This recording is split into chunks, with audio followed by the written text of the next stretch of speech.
Now after doing and understanding the ligands and the details about it, let us understand the next thing, the number which is written in the subscript of these ligands.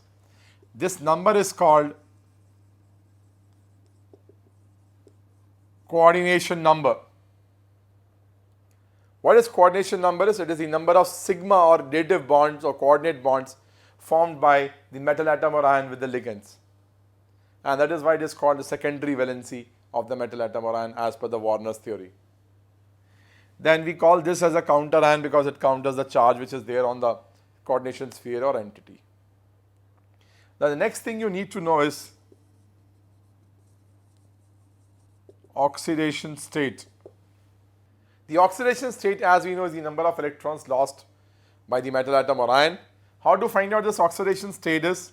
For this you need to find out what is the charge is there on the coordination entity, like in this case it is 4 minus.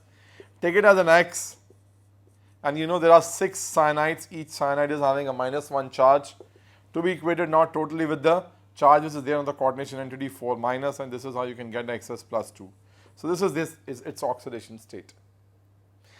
So these are the few things which we normally, these are terms which we normally uses in these compounds. Now, two things more in this case, like if a coordination compound is having only one type of ligand, it's called homoleptic coordinate compound.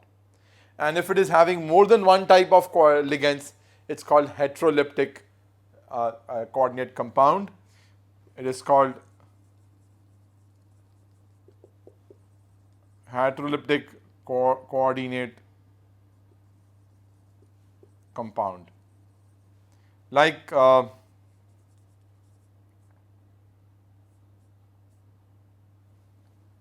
if suppose we are having manganese,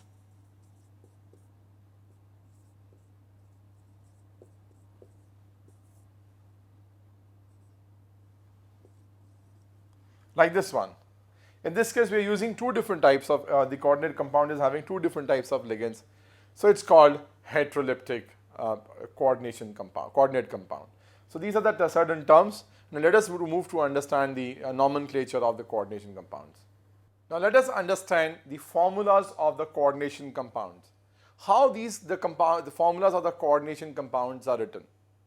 See, we always write down, as the rule says, we'll write down the cation first, followed by an anion, and their charges are to be counterbalanced. Now any one of these or both of these can be the coordination entities. So how the coordination entity formula is written? Now let us understand this first.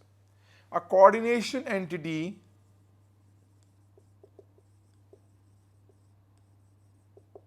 is always kept in a square bracket. It first starts with the central metal atom or ion.